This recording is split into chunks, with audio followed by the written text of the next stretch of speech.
قال الله تبارك وتعالى في القرآن العظيم وَلَقَدْ نَصَرَكُمُ اللَّهُ بِبَدْرٍ وَأَنْتُمْ أَذِلَّةٌ صدق الله العظيم وصدق رسوله النبي الأمين المتين المبين الكريم ونحن على ذلك لمن الشاهدين والشاكرين والذاكرين والحمد لله رب العالمين۔ آئیے ہم اور آپ نہایت عقیدت و محبت کے ساتھ اپنے اور ساری کائنات کے آقا و مولا اللہ کے محبوب جناب محمد رسول اللہ صلی اللہ علیہ وسلم کی بارگاہ مقدسہ میں درود پاک کا نذرانہ بانداز غلامانہ پیش کریں اور پڑھیں بآواز بلند۔ اللہم صلی علی سیدنا و مولانا محمد وبارک وسلم صلاۃ و سلام علیک یا رسول اللہ، صلاۃ و سلام علیک یا حبیب اللہ صلی اللہ تعالی علیہ وسلم۔ اللہ کا لاکھ لاکھ شکر اور اس کا احسان ہے کہ پروردگار عالم نے ہم سب کو آج کی اس مبارک محفل میں حاضر ہونے کی توفیق عطا فرمائی۔ اللہ کی بارگاہ میں دعا ہے پروردگار عالم ہماری حاضری کو اور ہماری اس محفل کو اپنی بارگاہ میں قبول فرمائے۔ ہم نے مسلسل پہلے دن سے کل تک اللہ کے محبوب صلی اللہ علیہ وسلم کی زندگی کے مختلف گوشے سماعت کیے۔ آج کا ہمارا موضوع ہے اللہ کے محبوب صلی اللہ علیہ وسلم کے غزوات۔ غزوہ کسے کہتے ہیں؟ اسلام میں دو چیزیں ہیں، ایک ہے غزوہ اور ایک ہے سریہ۔ غزوہ اس جنگ کو کہتے ہیں کہ جس میں خود اللہ کے محبوب صلی اللہ علیہ وسلم شریک رہے، اس کو کہتے ہیں غزوہ۔ اور جس میں اللہ کے محبوب صلی اللہ علیہ وسلم نے شرکت نہ فرمائی ہو، صحابہ اکرام جس میں شریک رہے ہو، اس کو سریہ کہتے ہیں۔ اللہ کے محبوب صلی اللہ علیہ وسلم نے کچھ جگہوں پر شرکت فرمائی بھی، کچھ جگہوں پر صحابہ اکرام کے لشکر روانہ فرمائے۔ اسلام کا جب دور شروع ہوا، ہمارے آقا صلی اللہ علیہ وسلم نے دنیا کے سامنے اعلان فرمایا، لا الہ الا اللہ، کوئی معبود نہیں سوائے اللہ کے، انی رسول اللہ علیکم جمیعا، اور میں تم سب کی طرف اللہ کا پیغمبر ہوں۔ یہ اعلان تھا جو مکے کی گلیوں میں گونجا تھا، تو لوگ راستے میں پھول بچھانے والے آج جان کے دشمن بن گئے تھے۔ امین کہنے والے، صادق کہنے والے، نام پہ جان دینے والے، ساتھ میں بیٹھنے اور اٹھنے والے، تعریفیں کرنے والے، اپنا مال اپنی دولت امین کہہ کر میرے آقا کے پاس جمع کرنے والے آج میرے نبی کی جان کے دشمن بن گئے تھے، کیونکہ اللہ کے محبوب نے وہ نعرہ دیا تھا جس پر نہ ان کے باپ دادا تھے نہ وہ خود تھے، ان کے مزاج کے خلاف بات تھی۔ جب ان کے مزاج کے خلاف بات تھی تو انہوں نے میرے نبی کو روکنے کی کوشش کی۔ اللہ نے وحی نازل فرمائی، هو الذی ارسل رسولہ بالہدی ودین الحق لیظہرہ علی الدین کلہ وَلَوْ كَرِهَ الْمُشْرِكُونَ۔ وہی ذات ہے کہ جس نے اپنے محبوب کو دین حق کے ساتھ بھیجا، وہ دین تمام ادیان پر غالب آئے گا، اور یہ بات مشرکوں کو بری لگتی ہے تو لگتی رہے، بری لگتی ہے تو لگتی رہے، اللہ کو کوئی فرق نہیں پڑتا ہے۔ بری لگتی ہے تو لگتی رہے، محبوب کو کوئی فرق نہیں پڑتا ہے۔ بری لگتی ہے تو لگتی رہے، مصطفیٰ کے دیوانوں کو کوئی فرق نہیں پڑتا ہے۔ بری لگتی ہے تو لگتی رہے، محمد کے نام پر جان دینے والوں کا مزاج یہ ہے، باپ چھوٹتا ہے چھوٹ جائے، ماں چھوٹتی ہے چھوٹ جائے، بھائی چھوٹتا ہے چھوٹ جائے، دوست چھوٹتا ہے چھوٹ جائے، بیوی چھوٹتی ہے چھوٹ جائے، اولاد چھوٹتی ہے چھوٹ جائے، مکہ چھوٹتا ہے چھوٹ جائے، مصطفیٰ کا دامن ہاتھوں سے نہیں چھوٹنا چاہیے۔ چھوٹ جائے اگر دولت کونین تو کیا غم، چھوٹے نہ مگر ہاتھ سے دامان محمد۔ یہ مزاج کا غلاموں کا، یہ مزاج کا دیوانوں کا، یہ مزاج کا شیدائیوں کا، یہ مزاج کا مرنے والوں کا یہی وجہ تھی کہ سعد بن ابی وقاص کی نے کہا تھا نہ کھاؤں گی نہ پیوں گی، مر جاؤں گی جب تک کہ محمد کا دامن نہ چھوڑے گا۔ سعد بن ابی وقاص نے کہا تھا یہ ایک جان کیا ہے، اگر ہو کروڑوں تیرے نام پر سب کو دوبارہ کر۔ ایک جان میری ماں کی ہے، اے میری ماں تیری جیسی ہزاروں مائیں ہو جائیں مصطفیٰ کے قدموں کو قربان کر دوں گا، دامن نہیں چھوٹے گا۔ یہ مزاج تھا اسلام کا، یہ مزاج تھا دیوانوں کا، یہ مزاج تھا مرنے والوں کا۔ چھوٹے گا نہیں، دامن نہیں چھوٹے گا۔ وَلَوْ كَرِهَ الْمُشْرِكُونَ، یہ بات دشمنوں کو بری لگتی ہے تو لگتی رہے، ہمیں دشمنوں کی پرواہ نہیں ہے، ہمیں تو ان کی پرواہ ہے جنہوں نے نعرہ یہی دیا تھا نبی کا حکم ہو تو کود جائیں ہم سمندر میں، جہاں کو محو کر دیں نعرہ اللہ اکبر سے۔ اسلام کا اعلان ہوا، دشمن سامنے آ گئے، اسلام کا اعلان ہوا، مخالفت کرنے والے سامنے آ گئے۔ محبوب نے ہجرت فرمائی، ہجرت کا انداز کیا تھا، علی بستر پہ سو جاؤ میں جا رہا ہوں۔ علی کے دل میں خیال آیا تھا ایک پل کے لیے علی آج محبوب کی محبت پہ جان دینے کا وقت آ گیا ہے۔ میرے نبی نے کہا تھا علی کیا اپنی جان کو میری جان پر نچھاور کرنے کی ہمت ہے تمہارے اندر؟ انہوں نے بھی یہی کہا تھا یا رسول اللہ یہ ایک جان کیا ہے، اگر ہوں کروڑوں تیرے نام پہ سب کو بھارا کروں میں۔ یا رسول اللہ آپ کے قدموں میں مرنا تو میری زندگی کی معراج ہے، آپ کے نام پہ جان دینا تو یہ میری خوش قسمتی ہے۔ نبی نے فرمایا لیٹ جاؤ۔ علی بستر پہ لیٹ رہے ہیں، ایک پل کے لیے علی کے دل میں خیال آیا شاید رسول کی محبت میں جان دینے کا وقت آ گیا ہے، مگر اگلے لمحے میرے نبی نے کہا تھا علی صبح اٹھنا۔ علی کو یقین ہو گیا ہے موت کا فرشتہ دروازہ سے رخ موڑ سکتا ہے، آج کی رات موت نہیں آئے گی۔ کسی نے کہا تھا جوانی کے عالم میں علی اس رات جس رات رسول اللہ نے ہجرت فرمائی تھی تمہیں اپنے بستر پہ لٹا کے میرے نبی گئے تھے، کیا اس رات تمہیں نیند آ گئی تھی؟ علی نے کہا تھا اس جیسی رات زندگی میں نیند کبھی نہیں آئی جیسی اس رات نیند آئی تھی۔ علی اس رات میں ایسی کیا خاصیت تھی کہ علی ہر رات سوتا تھا، توبہ کر کے سوتا تھا، نہ جانے آج میری زندگی کی آخری رات ہو، نہ جانے موت کا فرشتہ آ جائے، نہ جانے اللہ کا بلاوا آ جائے، نہ جانے اللہ کا پیغام آ جائے، مگر اس رات میں میری زندگی کی ضمانت مصطفیٰ نے لی تھی۔ فرمایا تھا علی اٹھنا ہے، مجھے یقین ہو گیا میری جان جا سکتی ہے مگر آج کی رات نہیں جائے گی، چونکہ میرے نبی نے کہا ہے علی صبح اٹھ جا۔ یقین تھا دیوانوں کا، یقین تھا پروانوں کا، اے علی صبح اٹھنا۔ علی کو یقین ہو گیا آج کی رات موت نہیں آئے گی۔ ابو بکر ساتھ میں ہجرت کر رہے، اے ابو بکر میرے ساتھ تو جا رہے، مجھے پکڑا گیا، مجھے مارا جائے گا، تکلیف دی جائے گی، برداشت کر پاؤ گے؟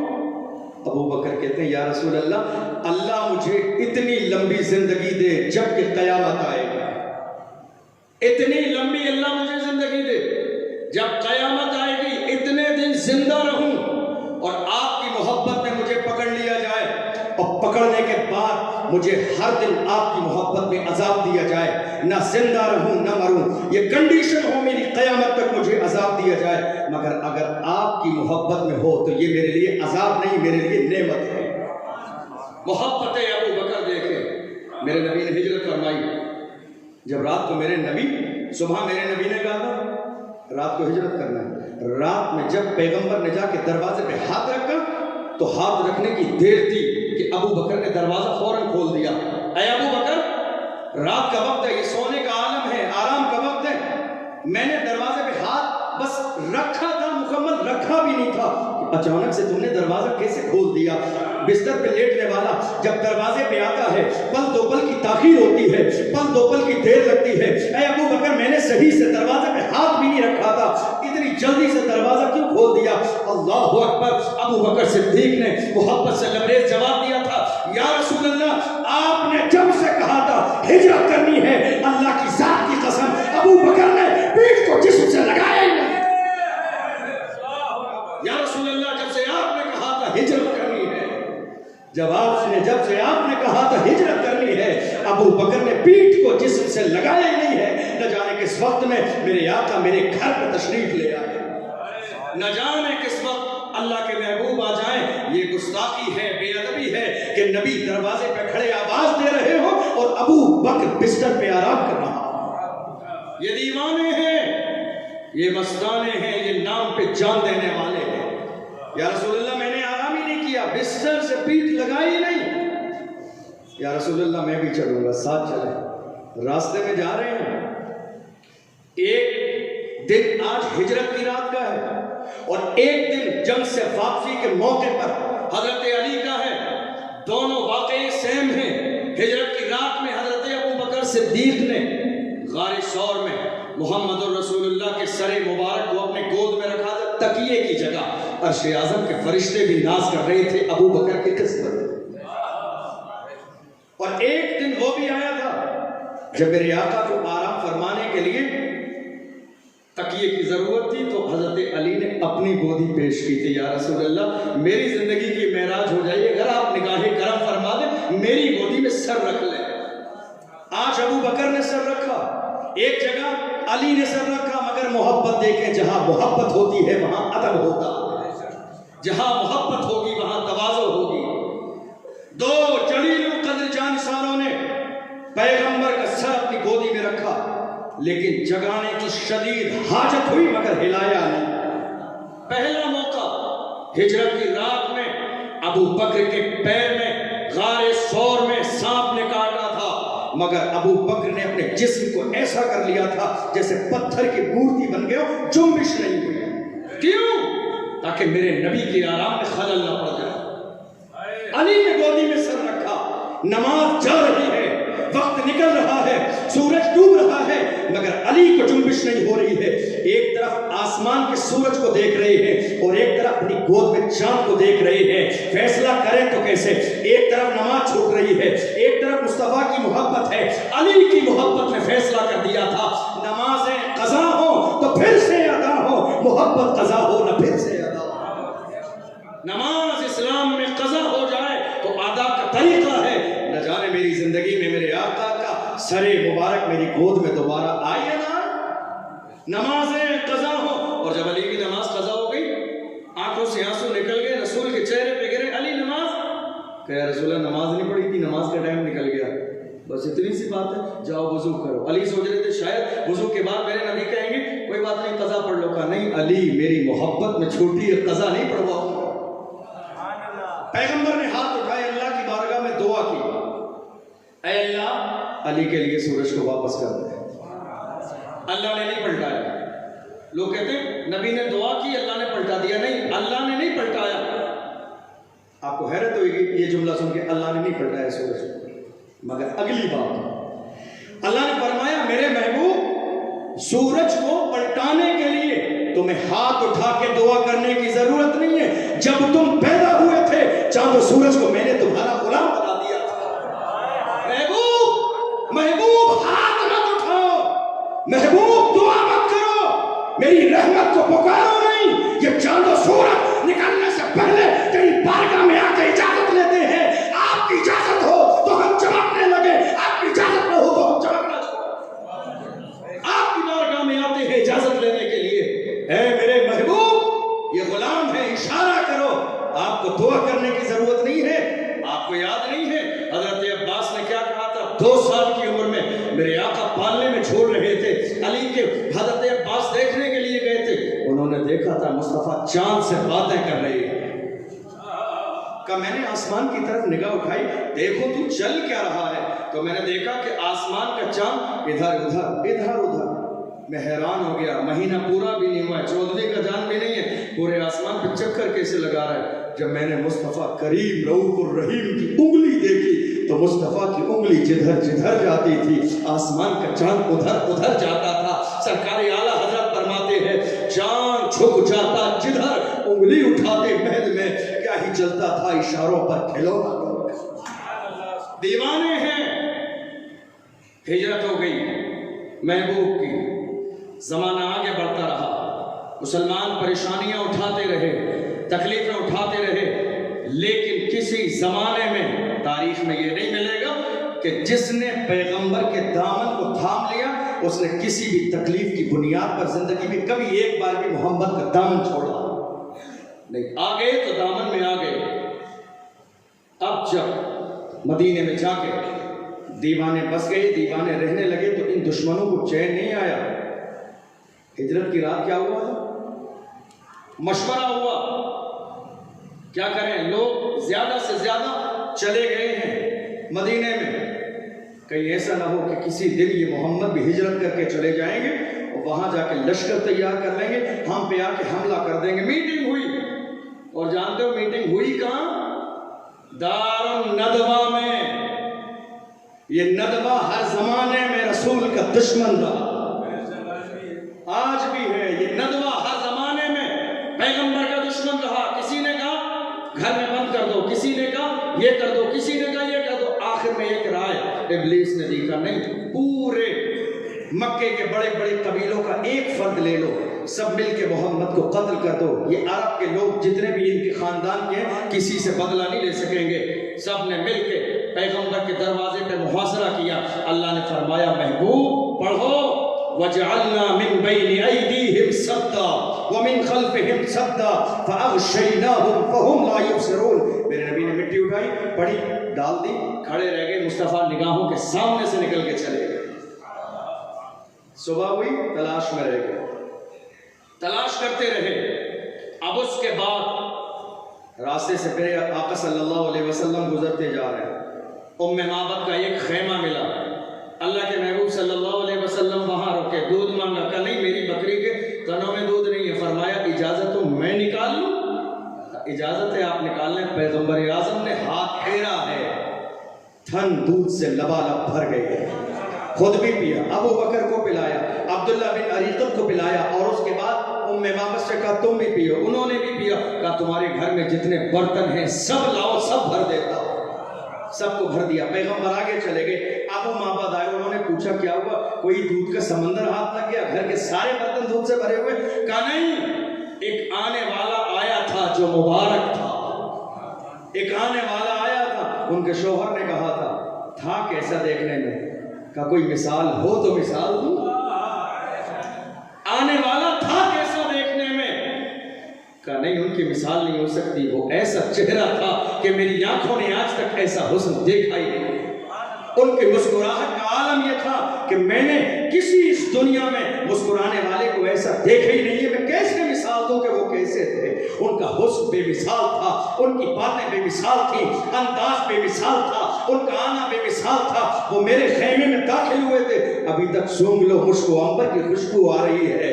اللہ اکبر. وہ ذات میرے آقا صلی اللہ علیہ وسلم کی تھی. سفر کرتے کرتے قباء شریف پہنچے. ہاں یہ وہی قباء ہے جب میرے نبی کے جانثاروں نے ہجرت فرمائی تھی. پیغمبر کی نظر جانثاروں کے چہرے پہ پڑی. چہرے اداس کیسے ہیں, غمزدہ کیسے ہیں, پریشانی کا عالم کیسا ہے. یا رسول اللہ, ہم جب مکے میں خانہ کعبہ میں جا کے طواف کرتے تھے, حل کر لیتے, عمرہ کا ثواب ملتا تھا. یا رسول اللہ, ہم نے آپ کی محبت میں, دین کی محبت میں بیوی کو چھوڑ دیا, بچوں کو چھوڑ دیا, گھر چھوڑ دیا, خاندان چھوڑ دیا, رشتہ دار چھوڑ دیے. یا رسول اللہ, کعبے کی یاد ستاتی ہے, طواف کی یاد ستاتی ہے, صفا و مروہ کی سعی ستاتی ہے. اللہ اکبر. پیغمبر اعظم صلی اللہ علیہ وسلم نے ایک مسجد بنائی, اس کا نام قباء رکھا, اور فرمایا دیوانوں, آج کے بعد تمہارا دل اگر عمرہ کرنے پہ ہو, میری مسجد قباء میں 2 رکعت نفل نماز پڑھو گے, ایک عمرہ کا ثواب ملے. اللہ نے اختیار کتنا دیا ہے محبوب کو. مدینے میں گئے. مدینے کا عالم کیا ہے؟ مہینوں کے حساب سے لوگ آتے ہیں, کھجور کے درخت پہ چڑھ کے میرے آقا کا انتظار کرتے ہیں, کوئی قافلہ آنے والا ہے.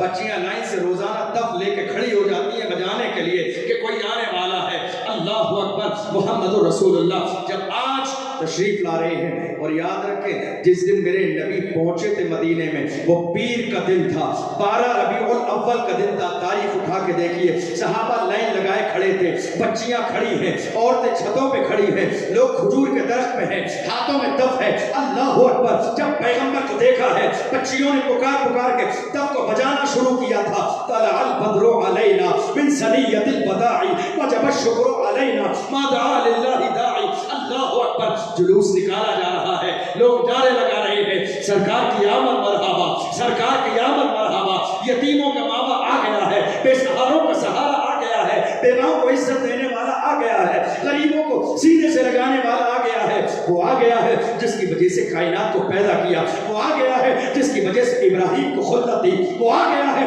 جس کی وجہ سے یوسف کو جمال دیا، وہ آ گیا ہے جس کی وجہ سے عیسیٰ کو کمال دیا، وہ آ گیا ہے جس کی وجہ سے یعقوب کو بینائی دی، وہ آ گیا ہے کہ جس کی وجہ سے آسمان کا شامیانہ ہے، وہ آ گیا ہے جس کی وجہ سے زمین کا فرش ہے، وہ آ گیا ہے کہ جس کی وجہ سے دریا میں پانی ہے، وہ آ گیا ہے کہ جس کی وجہ سے جنت ہے، وہ آ گیا ہے جس کی وجہ سے کائنات ہے، وہ آ گیا ہے کہ جس کی وجہ سے قیامت کے میدان میں گنہگاروں سے کہا جائے گا انا لہا انا لہا، آج کے دن کا دولت تو اللہ نے مجھے بنایا۔ وہ آ گیا ہے، وہ آ گیا ہے جس کا انتظار تھا، وہ آ گیا ہے کہ جس کے آنے کی خوشخبری حضرت عیسیٰ نے دی تھی، من بعدی اسمہ احمد، میرے بعد آنے والا ہے جس کا نام احمد ہوگا۔ آئے نہیں ہیں، وہ آئے نہیں ہیں، ان سے پہلے انبیاء ان کے آنے کا خطبہ پڑھ رہے ہیں، وہ آئے نہیں ہیں، ان کے آنے سے پہلے خبریں دی جا رہی ہیں، وہ آئے نہیں ہیں، ان کے آنے سے پہلے حضرت آدم علیہ السلام نے کہا اے اللہ میری توبہ کو قبول فرما لے، ایک زمانے تک روتے رہے، توبہ قبول نہیں ہوئی، جب کہا اے اللہ محبوب کے صدقے میں، محمد کے نام کے صدقے میں، اللہ نے فرمایا وَكَيْفَ عَرَفْتَ مُحَمَّدًا، تم نے جانا کیسے، میں نے پیدا ہی نہیں کیا، کہ اللہ جب میں جنت میں تھا كُنْتُ فِي الْجَنَّةِ، میں جنت میں تھا، فَلَمْ أَرَى شَيْئًا، کوئی ایسی چیز جنت میں نہیں تھی جہاں تیرا نام تھا وہاں محبوب کا نام تھا، محلات پر تیرا نام محبوب کا نام، حوروں کی پیشانی پر جہاں تیرا نام تھا وہاں محبوب کا نام تھا، جنت کے درختوں کے پتوں پر جہاں تیرا نام تھا محبوب کا نام تھا، اے اللہ جنت کے محلات میں ہر جگہ جہاں تیرا نام تھا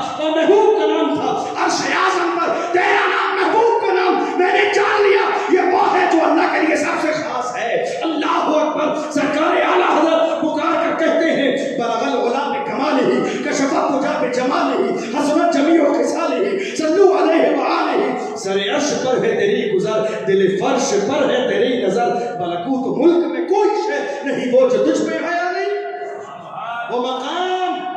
اللہ اکبر، محبوب مدینے میں داخل ہو رہے ہیں، لوگ آگے یا رسول اللہ میرے گھر، یا رسول اللہ میرے گھر، یا رسول اللہ میرے گھر، یا رسول اللہ میرے گھر، سرکار کی مبارک زبان سے جملہ نکلا، پیغمبر کی اونٹنی کو بھی اللہ نے اتنا کمال دیا ہے، یہ جس کو بہتر سمجھے گی اس کے دروازے پر روکے گی۔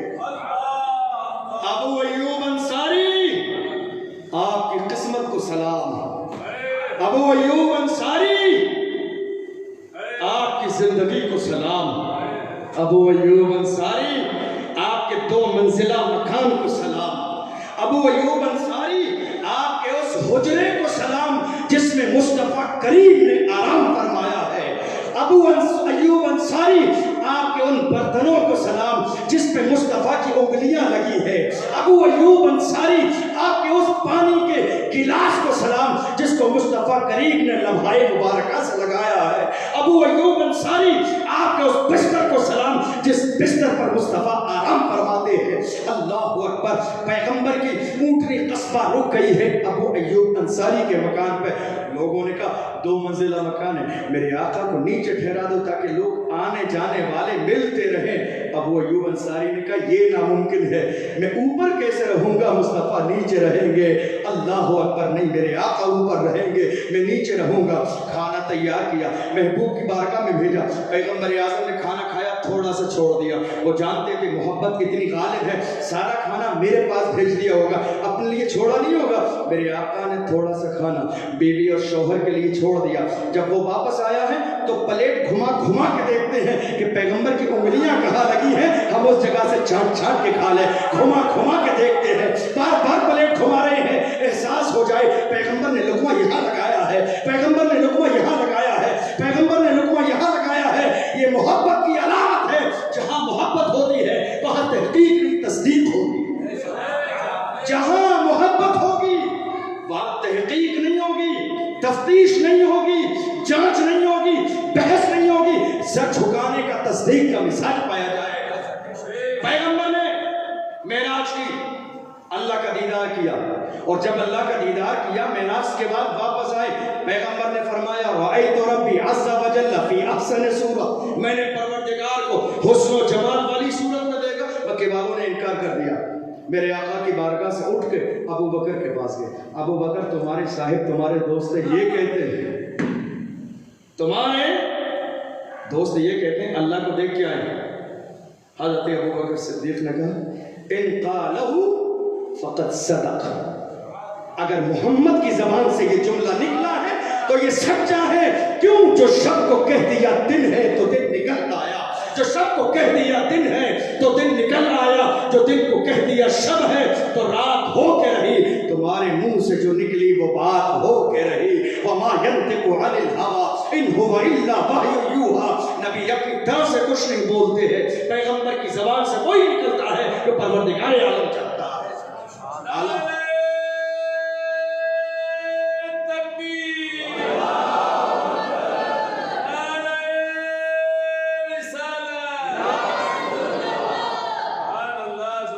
اللہ کے محبوب صلی اللہ علیہ وسلم مدینے میں آرام فرمائے، حجرہ بعد میں بنایا، اللہ کا گھر پہلے بنایا۔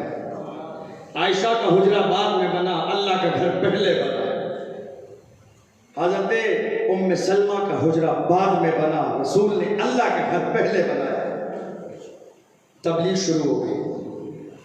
اللہ کے محبوب صلی اللہ علیہ وسلم کو ایک دن اچانک سے خبر ملی، رمضان کا مہینہ ہے، میرے نبی کو اچانک سے خبر ملی ابو سفیان مکے سے ملک شام کے لیے ایک قافلے کو لے کے جا رہا ہے۔ پیغمبر نے جانثاروں کو لیا، اس کا تعاقب کیا، لیکن جب آقا علیہ السلام پہنچے تو وہ جا چکا تھا۔ جب واپس آیا اس کو خبر مل گئی کہ محمد میری طاق میں ہے۔ اس نے فوراً مکے کو خبر بھیجی، کہا مکے والوں اب کچھ نہ کچھ فیصلہ کرنا پڑے گا، ہمارا مال کو لوٹنے کے لیے محمد اور اس کے ساتھی تیار ہو گئے ہیں۔ جب یہ خبر مکے میں پہنچی، کوہرام مچ گیا مکے میں، تیاری ہونے لگی مکے میں، منصوبے بننے لگے مکے میں، پہلوان تیار کیے جانے لگے مکے میں، سامان تیار کیا جانے لگا مکے میں، لوگ تیاری کرنے لگے کہ جا کے ہم محمد اور ان کے اصحاب کو مٹا دیں گے۔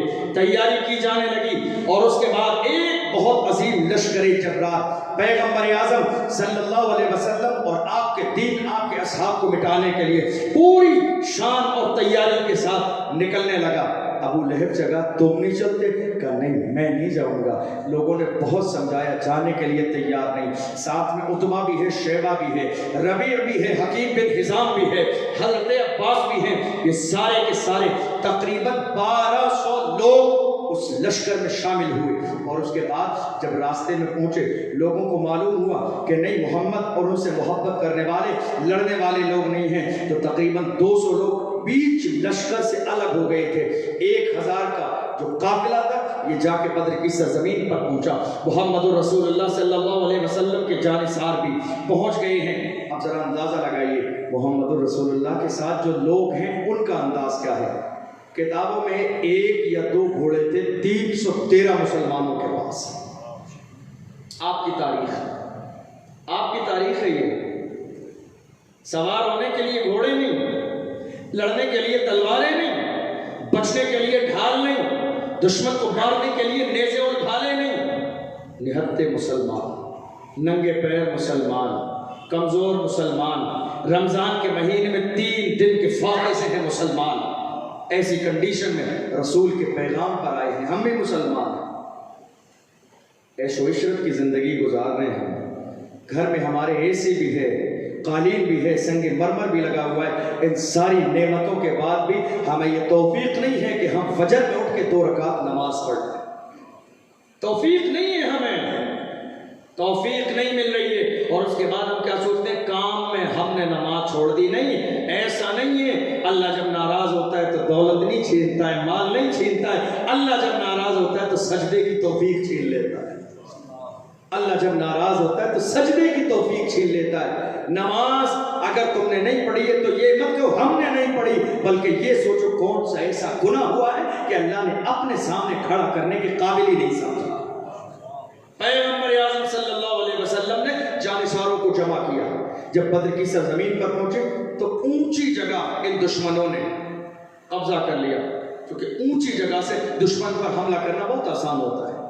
مسلمانوں کو نیچے کی جگہ ملی، پانی نہیں ہے، کھانا نہیں ہے، تلواریں نہیں ہیں، گھوڑے نہیں ہیں، پہننے کے لیے لباس نہیں ہے، کچھ بھی نہیں ہے، ایک محمد کا حکم ان کے پاس ہے، صرف ایک میرے آقا کا حکم۔ آگے دشمن بھی آ گئے، اللہ کے محبوب صلی اللہ علیہ وسلم کے جانثار مطمئن ہیں، چہرے پہ کوئی ڈر نہیں، تلواریں نہیں ہیں، نیزے نہیں ہیں، گھوڑے نہیں ہیں، کھانے کا ساز و سامان نہیں ہے، مگر مصطفیٰ کے غلام مطمئن ہیں، اور 1000 کا لشکر ڈرتا ہے۔ ابو جہل بار بار لوگوں کو بھیجتا ہے، جا کے دیکھو تو صحیح ان کی تعداد کتنی ہے، جا کے دیکھو تو صحیح لڑنے کا سامان کتنا ہے، جا کے دیکھو تو صحیح گھوڑے کتنے ہیں، جا کے دیکھو تو صحیح نیزے کتنے ہیں، جا کے دیکھو تو صحیح بھالے کتنے ہیں۔ بار بار دشمن میرے آقا کے دیوانوں کے پاس بھیجے جاتے ہیں جاسوس دیکھنے کے لیے سامان کتنا ہے، سامان کتنا ہے۔ 1000 لوگ جو آنے والے لوگ تھے، ابو جہل نے پورے مکے کے ہر گھر سے ایک پہلوان کو چھانٹا تھا لڑنے کے لیے، اور جب آئے تھے لڑنے کے لیے تو ناچنے والی عورتیں بھی لائے تھے، شراب بھی لائے تھے، جام بھی لائے تھے، ناچنے والی عورتیں بھی لائے تھے کہ تھوڑی دیر میں محمد اور ان کے ماننے والوں کو مٹا دیں گے، اور اس کے بعد جشن منائیں گے، 3 دن بدر کی سرزمین پر رہیں گے۔ مگر انہیں کیا معلوم تھا جو مٹانے آئے تھے مٹ گئے، مٹتے ہیں مٹ جائیں گے، دشمن تیرے نہ مٹا ہے نہ مٹے گا کبھی چرچا تیرا۔ اللہ اکبر۔ آگے لے کے ناچنے والی عورتوں کو لشکر جما دیا ہے، 1000 لوگ پہلوان چھانٹ کے لائے گئے ہیں مسلمانوں کو مٹانے کے لیے، پیغمبر کے دین کو مٹانے کے لیے۔ اللہ کے محبوب صلی اللہ علیہ وسلم نے اپنے جانثاروں کو لگا دیا، میرے نبی نے صبر کی تلقین فرمائی، لوگ تھکے ہارے ہیں راستے کے، پہلی رات آئی بہت تیزی کے ساتھ سو گئے، اللہ کے محبوب صلی اللہ علیہ وسلم پوری رات اللہ کے سامنے سجدہ کرتے رہے، اللہ کو یاد کرتے رہے، دعائیں کرتے رہے۔ دوسرا دن آیا، حضرت علی ہیں، ابو بکر صدیق فاروق اعظم ہیں، مشورہ یہ ہوا یا رسول اللہ ہم یہ چاہتے ہیں آپ کے لیے ایک عریش بنا دیں، ایک چھوٹی سی جھوپڑی بنا دیں، ایک چھپر ٹائپ کی کوئی چیز بنا دیں تاکہ جنگ ہوتی رہے آپ بیٹھے رہیں، یا رسول اللہ آپ آرام کرتے رہیں۔ چھپر بنا دیا گیا، اور اس کے بعد مسئلہ یہ پیش آیا کہ یہاں کھڑا کون ہوگا، حفاظت کون کرے گا میرے محبوب کی، کیونکہ میرے نبی ان 1000 کا جو ٹارگیٹ ہے وہ میرے نبی ہیں، 1000 کا مقابلہ مصطفیٰ سے ہے، مصطفیٰ کو مٹانے کے لیے پورا لشکر آیا ہے، کون حملہ کرے گا، دشمن چاروں طرف سے حملہ کریں گے، یہاں رکے گا کون، سب کے سب بیٹھے ہیں، خبردار خبردار کوئی مصطفیٰ کریم کی طرف بری نگاہ نہ اٹھا سکے، کون یہاں رہ کے چکر لگائے گا، پہرا کون دے گا۔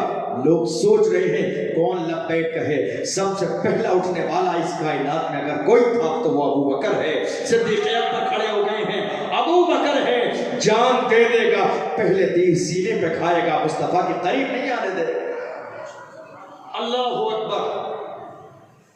سب نے خاموشی اختیار کی، ابو بکر کھڑے ہوئے، کہ نہیں میں کھڑا ہوں گا۔ حضرت امیر المومنین علی رضی اللہ عنہ دور خلافت میں خطبہ دے رہے ہیں، لوگوں سے پوچھا اخبرونی ایھا الناس اخبرونی من اشجع الناس، اے لوگوں مجھے خبر دو کہ دنیا میں اس وقت میں سب سے زیادہ بہادر کون ہے، مجھے خبر دو، مجھے اپنی رائے دو کہ اس وقت دنیا میں سب سے زیادہ بہادر کون ہے۔ جب بہادری کے بارے میں کس نے پوچھا، جس کو پورے عرب میں سب سے زیادہ بہادر مانا گیا، جس کو پورے عرب میں سب سے زیادہ اعلانیہ طور پر بہادر کہا جاتا تھا، شاہ مردہ شیر یزدہ قوت پروردگار، لا فتح الا علی لا سیف الا ذوالفقار، وہی ذوالفقار حیدری کے مالک پوچھ رہے ہیں اخبرونی ایھا الناس من اشجع الناس، اے لوگوں مجھے بتاؤ سب سے زیادہ بہادر کون ہے۔ کئی لوگ کھڑے ہو گئے، یا رسول اللہ آپ سے زیادہ بہادر ہماری آنکھوں نے نہیں دیکھا ہے، آپ سے زیادہ ہمت والا ہم نے نہیں دیکھا، آپ سے زیادہ پاور والا ہم نے نہیں دیکھا۔ جب حضرت علی نے سب کی رائے لے لی تو آخر میں فرمایا اس وقت سب سے زیادہ بہادر اگر کوئی ہے تو وہ ابو بکر ہے۔ وہ دشمن دیکھیں، محرم کے مہینے کے آنے سے پہلے حضرت علی کی اور ابو بکر کی لڑائیاں سوشل میڈیا پر ظاہر کرتے کہ ان میں آپس میں پنگے بازی تھی، دیکھ لو محفل علی کی ہے، ذکر ابو بکر کا، محفل علی کی ہے، محفل علی کی ہے، تذکرے ابو بکر کے ہیں، محفل علی کی ہے، ذکر ابو بکر کا ہے، محفل علی کی ہے، تذکرے ابو بکر کے ہیں۔ دنیا دیکھ لے، ان کے دلوں میں آپس میں کوئی مسئلہ نہیں تھا۔ علی نے مان لیا تھا، میرے نبی نے اپنی زندگی میں کہا تھا میرے مصلی کا امام میری موجودگی میں کوئی بنے گا تو ابو بکر بنے گا۔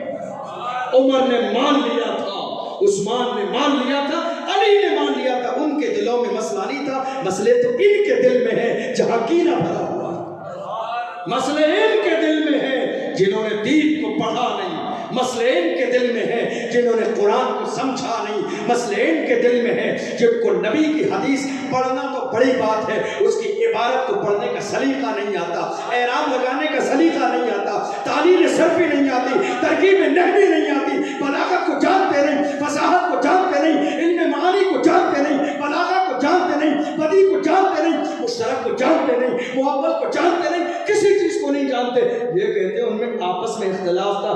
ظالموں اٹھاؤ سیر اعلام النبلا دیکھو، بدایہ نہایہ دیکھو، اصابہ دیکھو، تمیز الصحابہ دیکھو، علامہ اب بدر الدین عینی کی کتابیں دیکھو، امام سخاوی کو پڑھو، امام سیوطی کو پڑھو، ابن حجر کو پڑھو، مالکی کو پڑھو، ابو حنیفہ کو پڑھو، عبداللہ ابن مبارک کو پڑھو، تب تمہیں پتہ چلے گا کہ محفل ابو بکر کی ہے، ذکر علی کا ہے، محفل علی کی ہے، ذکر ابو بکر کا۔ ان میں آپس میں مسئلہ نہیں تھا، مسئلے تو ان دشمنوں نے پیدا کر دیے کھانے کمانے کے لیے۔ جہاں دیکھو علی علی، جہاں دیکھو علی علی، علی کا نام بعد میں لینا، پہلے نام ابو بکر کا لینا۔ ہم علی کے ماننے والے ہیں، ہم کیوں علی کو نہیں مانیں گے؟ علی کا احسان تو ہم پر بھی ہے، ہماری پچھلی نسلوں پر بھی ہے، قیامت تک آنے والی ہر نسل پہ علی کا احسان ہے، چونکہ علی کے لال نے 22,000 کے لشکر کے سامنے اسلام کے جھنڈے کو گرنے نہیں دیا۔ احسان ہے علی کا، احسان ہے حسین اعظم کا، احسان ہے امت پر فاطمہ کے لالوں کا کہ اسلام کے جھنڈے کو گرنے نہیں دیا۔ عباس کے بازو کٹ گئے، جھنڈا نہ گرا، علی اکبر کی جوانی لٹ گئی مگر جھنڈا نہ گرا، علی اصغر نے 6 مہینے کے زمانے میں جان کی قربانی دی ہے مگر اسلام کا جھنڈا نہیں گرا، شہر بانو پیاس سے زمین پر پیر مار رہی ہے مگر اسلام کا جھنڈا نہ گرا، بیمار زین العابدین بستر پہ تڑپ رہے ہیں مگر اسلام کا جھنڈا نہ گرا، حسین اعلان فرما رہے ہیں جان دے دوں گا مگر اسلامی جھنڈے کو گرنے نہیں دوں گا۔ حسین تم کو زمانہ سلام کہتا ہے، علی کے لال کو کعبہ سلام کہتا ہے، سب مٹ گئے یزیدی نشاں ان کا مٹ گیا، زندہ ہے مگر اب بھی تیری شان یا حسین، تم پر میں لاکھ جان سے قربان یا حسین، مرتا ہے آپ پر یہ مسلمان یا حسین۔ علی کی محفل ہے، ایھا الناس اخبرونی،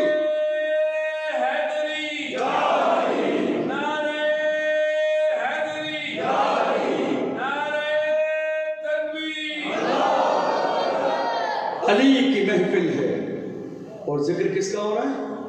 ابو بکر۔ حضرت ابو بکر صدیق نے ایک دن علی کو دیکھ کے مسکرائے۔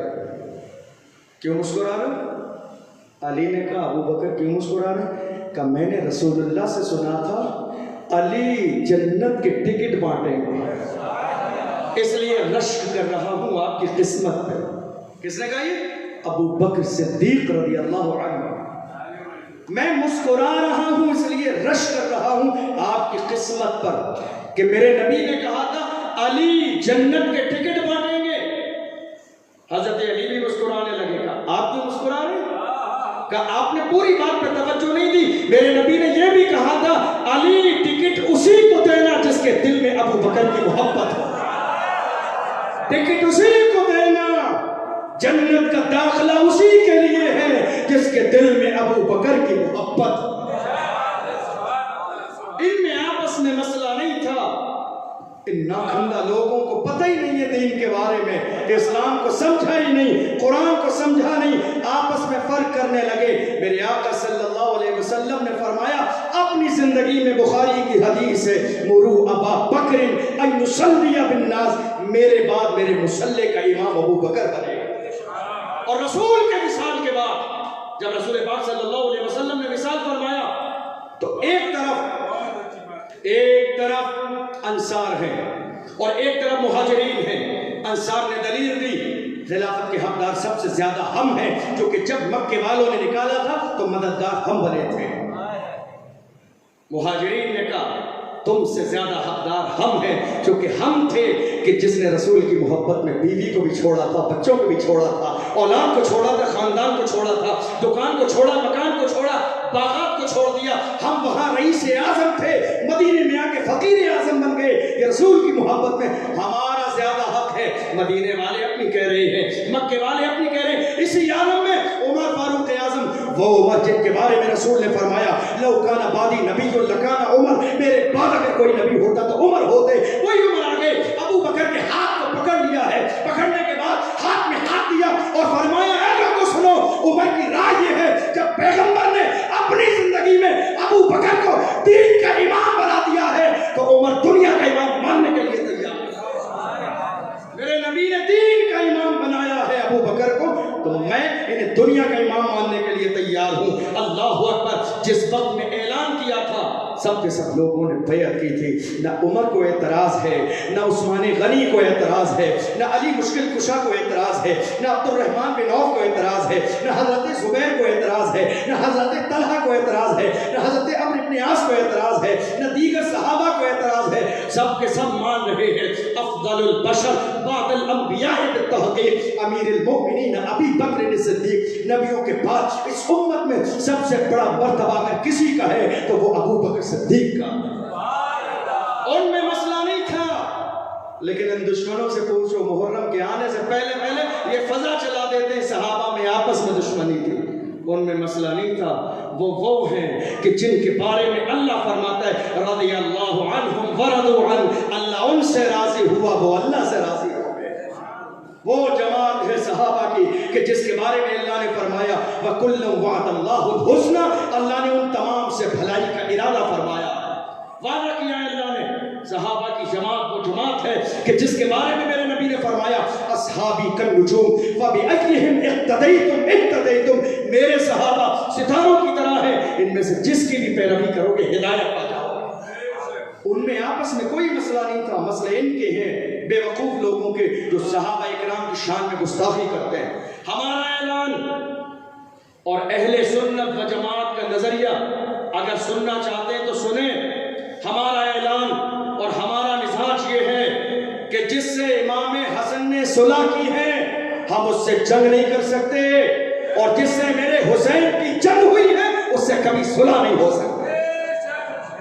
حضرت امیر معاویہ کے شان میں گستاخی کرنے والے سن لیں، امام حسن نے جن سے صلح کی ہے ہم ان سے جنگ نہیں کر سکتے، اور جس یزید سے میرے آقا حسین کی جنگ ہوئی ہے اس سے ہماری صلح نہیں ہو سکتی۔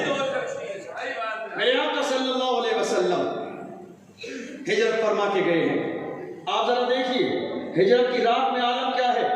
فتح مکہ کے موقع پر خانہ کعبہ میں اوپر کی سائیڈ میں بت رکھے ہوئے، توڑنے کی باری آئی تو حضرت علی سامنے آ گئے، یا رسول اللہ میرے کاندھوں پہ سوار ہو جائیں آپ۔ نبی نے فرمایا علی بارے نبوت اٹھا نہ پاؤ، بارے نبوت اٹھا نہ پاؤ گے۔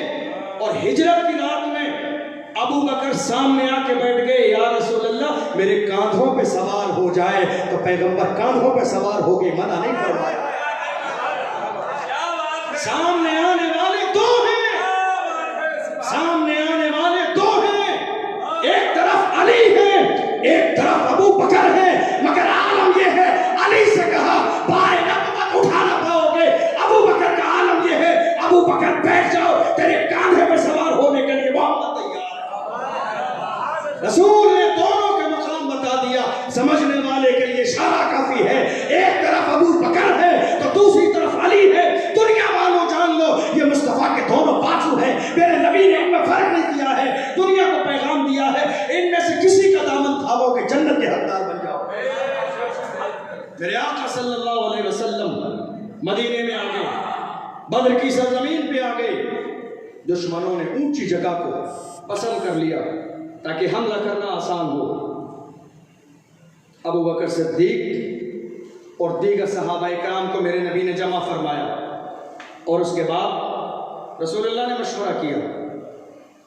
اللہ کے رسول کے پاس وحی نازل ہوتی ہے، یہ بات میں ہمیشہ بتاتا ہوں، ہمارے نبی کے پاس وحی آتی ہے والنجم اذا هوى ما ضل صاحبكم وما غوى وما ينطق عن الهوى ان هو الا وحي يوحى علمه شديد القوى ذو مرة فاستوى وهو بالافق الاعلى ثم دنا فتدلى فكان قاب قوسين او ادنى فاوحى الى عبده ما اوحى ما كذب الفؤاد ما راى افتمارونه على ما يرى ولقد رآه نزلة اخرى عند سدرة المنتهى عندها جنة المأوى اذ يغشى السدرة ما يغشى ما زاغ البصر وما طغى لقد رأى من آيات ربه الكبرى افرأيتم اللات والعزى ومناة الثالثة الاخرى الكم الذكر وله الانثى تلك اذا قسمة ضیزى. نبی کے پاس وحی آتی ہے. جب اللہ کا حکم آ گیا تو اللہ کے حکم میں کسی کے رائے اور مشورے کی ضرورت نہیں. اللہ کا حکم آ گیا نبی ایسا کرو, کسی کی رائے کی ضرورت نہیں, کسی کے مشورے کی ضرورت نہیں. مگر پھر بھی میرے نبی صحابہ کو بٹھا کر مشورہ کر رہے. کیوں؟ وَأَمْرُهُمْ شُورَى بَيْنَهُمْ. میرے نبی کی شان یہ ہے کہ صحابہ کو بٹھا کے مشورہ اس لیے کرتے ہیں تاکہ میری امت کو مشورہ کرنے کا سلیقہ آ جائے. مشورے میں خیر ہے. مشورے سے پہلے کوئی مشورہ نہیں, مشورے کے بعد کوئی مشورہ نہیں. مشورے سے پہلے مشورہ یہ سازش ہے, مشورے کے بعد مشورہ یہ بغاوت ہے. مشورہ بس مشورہ. وَأَمْرُهُمْ شُورَى بَيْنَهُمْ وَأَمْرُهُمْ شُورَى بَيْنَهُمْ. رسول نے صحابہ کو جمع کیا. بدر کی لڑائی ہونے والی ہے. میرے آقا صلی اللہ علیہ وسلم نے فرمایا اے میرے جانشینوں, معاملات یہ ہیں دشمن ہماری طرف آ رہی ہے. یہ پہلا مقابلہ ہے. اسلام کی سب سے پہلی جنگ کو جنگ بدر کہا جاتا ہے. جس میں خود میرے آقا نے شرکت فرمائی. صحابہ دشمن ہمارے سامنے آ رہی ہے, کس انداز پہ لڑائی کرنا ہے, کیا کرنا ہے, تمہاری رائے کیا ہے؟ صحابہ نے جانتے ہو کیا کہا تھا؟ یا رسول اللہ لن نقول اذهب انت وربك فقاتلا انها هنا قاعدون. یا رسول اللہ ہم قوم موسیٰ نہیں ہیں, ہم قوم موسیٰ نہیں ہیں کہ جب لڑنے کی باری آئی تھی کہ قوم موسیٰ نے کہا تھا اے موسیٰ تم جاؤ, تمہارا خدا جائے, تم لڑو. یا رسول اللہ ہم قوم موسیٰ نہیں ہیں, ہمارا عالم یہ ہے نبی کا حکم ہو تو کود جائیں ہم سمندر میں, جہاں کو محو کر دیں نعرہ اللہ اکبر سے. یا رسول اللہ جب تک ہماری جسم میں جان باقی ہے ہم لڑیں گے, جان دے دیں گے, مگر دشمن کی بری نظر آپ کی طرف نہیں آنے دیں. یا رسول اللہ آپ مشورہ کیوں فرما رہے ہیں؟ یا رسول اللہ آپ کیوں مشورہ کر رہے ہیں؟ آپ آقا ہیں, ہم غلام ہیں. آپ بادشاہ ہیں, ہم خادم ہیں. آقا کا کام مشورہ کرنا نہیں, آرڈر دینا ہوتا ہے. یا رسول اللہ آپ آقا ہیں, ہم غلام ہیں. آپ بتائیے یا رسول اللہ آپ کا حکم کیا ہے؟ یا رسول اللہ آپ یہ مت سوچئے بڑا لشکر سامنے آئے گا, تیر والے سامنے آئیں گے, تلوار والے سامنے آئیں گے, لشکر والے سامنے آئیں گے, گھوڑے والے سامنے آئیں گے, اونٹ والے سامنے آئیں گے, تو ہم آپ کو چھوڑ کے ہٹ جائیں گے. یا رسول اللہ اگر آپ کو چھوڑنا ہوتا تو اپنی ماں کو مکے میں روتا ہوا چھوڑ کے نہ آتا. اگر آپ کے دامن کو چھوڑنا ہوتا تو نئی نویلی دلہن کو چھوڑ کے نہ آتا. یا رسول اللہ اگر آپ کے دامن کو چھوڑنا ہوتا تو چھوٹے چھوٹے بچوں کو یتیم بنا کے نہ آتا. یا رسول اللہ آپ کے دامن کو چھوڑنا ہوتا تو مکے کی مارکیٹ میں عالی شان کھجوروں کا بزنس تھا میرا, وہ چھوڑ کے نہ آتا. یا رسول اللہ آپ کے دامن کو چھوڑنا ہوتا تو کھجور کے باغ کو چھوڑ کے نہ آتا. میں نے ساری چیزیں آپ کے لیے چھوڑی ہے. یا رسول اللہ یہ در میں نے چھوڑنے کے لیے نہیں پکڑا ہے, یہ دامن میں نے چھوڑنے کے لیے نہیں پکڑا ہے. یا رسول اللہ جب تک میری ماں نے دودھ پلایا ہے اور وہ دودھ میرے جسم میں خون بن کر دوڑ رہا ہے, جان دے دوں گا, قدم کو چھوڑ کے نہیں جاؤں گا, جان دے دوں گا, مگر یا رسول اللہ آپ کے چہرے سے اپنی نظر کو نہ ہٹاؤں گا. پیغمبر اعظم صلی اللہ علیہ وسلم جب مطمئن ہو گئے, میرے نبی نے صحابہ کے لیے دعا فرمائی, صحابہ اکرام سے آرام کے لیے کہا. اللہ کے محبوب صلی اللہ علیہ وسلم رات کا وقت ہوا, عبادت میں لگ گئے. میرے آقا صلی اللہ علیہ وسلم کیا عبادت کر رہے ہیں؟ یا رب ان هذه الجماعة قليلة جدا ان هلكوا لن تعبد ابدا في الارض. اے اللہ یہ میرے ساتھ تھوڑی سی جماعت, اے اللہ یہ میرے ساتھ تھوڑے سے لوگ ہیں, اگر آج یہ نیست و نابود ہو گئے تو روئے زمین پہ تیری عبادت کرنے والا باقی نہیں ہوگا. اے اللہ رحمت نازل فرما، اے اللہ کرم نازل فرما، اے اللہ سکینہ نازل فرما دے۔ پیشانی پیغمبر کی سجدے میں ہے اور پیغمبر دعا فرما رہے ہیں، یا حی یا قیوم، یا حی یا قیوم، یا حی یا قیوم، یا حی یا قیوم۔ عشاء سے فجر تک پیغمبر کا وظیفہ جاری ہے، عشاء سے فجر تک میرے نبی سجدے میں ہے۔ اللہ کے محبوب صلی اللہ علیہ وسلم اللہ سے مدد طلب کر رہے ہیں۔ جبریل امین آ گئے، یا رسول اللہ پریشان نہ ہو، اللہ نے کامیابی کا تو آپ سے وعدہ فرما لیا ہے، آپ کو پریشان ہونے کی ضرورت کیا ہے؟ فجر کی نماز کا وقت ہو گیا۔ اللہ کے محبوب صلی اللہ علیہ وسلم نے صحابہ کو بیدار کیا، نماز فجر ہوئی اور اس کے بعد میرے نبی نے ایک خطبہ دیا، تاریخی خطبہ ہے میرے آقا کا۔ ذرا یاد کرو کہ دنیا کہتی ہے اسلام تلوار کی بنیاد پر پھیلا، میں بھی کہتا ہوں اسلام تلوار کی بنیاد پر پھیلا، مگر وہ لوہے کی نہیں کردار مصطفیٰ کی تلوار تھی، وہ لوہے کی نہیں اخلاق مصطفیٰ کی تلوار تھی۔ اٹھا لو آپ، رگ وید اٹھا لو، یجروید اٹھا لو، سام وید اٹھا لو، آثار وید اٹھا لو، کوئی سی کتاب اٹھا لو اور ساری کتابوں کا مطالعہ کرو۔ کسی گرو نے، کسی استاذ نے اپنی پوری زندگی میں اپنے ماننے والوں کو، اپنے فالوورز کو وہ آرڈر نہیں دیا جو بدر کی سرزمین پر محمد رسول اللہ نے دیا۔ کیا دیا میرے نبی نے خطبہ؟ ہے میرے صحابہ، جنگ ہونے والی ہے، خبردار خبردار کسی بوڑھے پہ ہاتھ نہ اٹھانا۔ اللہ اکبر، یاد رکھیں یہ جملے، اور جب دنیا اسلام کے نقشے کو بگاڑنے کی کوشش کرے تو بتا دینا اسلام کی سب سے پہلی جنگ میں میرے نبی نے کون سا خطبہ دیا تھا۔ اے میرے صحابہ، کسی بوڑھے کی بے عزتی نہیں کرنا۔ اے میرے صحابہ، یہ سامنے دشمنوں کے خیمے ہیں، ان میں آگ نہ لگانا، دشمنوں کی کھیتیاں ہیں، انہیں نہیں اجاڑنا۔ ہم تلوار کسی کو مارنے کے لیے نہیں، اپنی ذات کو بچانے کے لیے اٹھاتے ہیں۔ ہم قتل کرنے کے لیے تلوار نہیں اٹھاتے ہیں، ہم اپنی جان کی اولاد اور عزت کی حفاظت کے لیے تلوار اٹھاتے ہیں۔ اور اے میرے جانثاروں میں تمہیں ابھی بھی اجازت دیتا ہوں، یا رسول اللہ ہم جان دے دیں گے، آپ کو چھوڑ کے نہیں جائیں گے۔